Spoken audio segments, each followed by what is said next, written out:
Hello बच्चों, चलिए question पढ़ेंगे।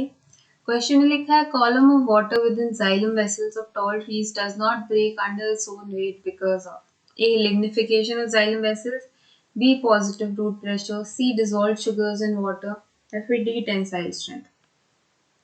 इसमें हमें बताना है कि जो कॉलम ऑफ वाटर होता है जाइलम में वो क्यों नहीं टूटता जब वो ऊपर जा रहा होता है। तो हमें इसमें ये पता होना चाहिए कि जो वाटर कॉलम है उसके पास बहुत सारी स्ट्रेंथ होती है जिससे वो टूटता नहीं है। ये स्ट्रेंथ किन चीज़ों से आती है? ये आती है थ्री मेन रीजन से। एक रीजन होता है कोहेसिव फोर्स या फिर कोहेशन, दूसरा होता है एडहेशन और तीसरा होता है surface tension. Surface tension, right. तो कोहेशन जो है वो एक अट्रैक्टिव फोर्स है जो वाटर मॉलिक्यूल्स के बीच में होता है जिससे वो एक दूसरे से चिपके होता है।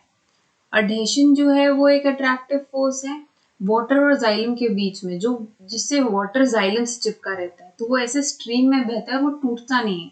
वाटर एक तो एक दूसरे से चिपका है, फिर वो जाइलम से भी चिपका है। उसके बाद surface tension. Surface tension property है वाटर की, राइट। वाटर की property to minimize its surface area. जैसा कि हमें पता है it is the property water to minimize its surface area. ये जो तीन रीजन है ये वाटर को एक चीज देते हैं, that is known as tensile strength.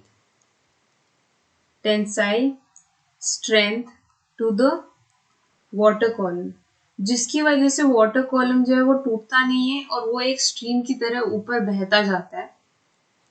हमें ये हमेशा पता होना चाहिए कि tensile strength of water column in तीनों वजह से होता है और इसीलिए वो अपने वेट या फिर ग्रेविटी के नीचे नहीं टूटता है।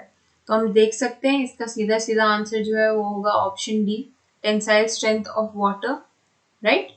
I hope you understood the question. All the best, thank you.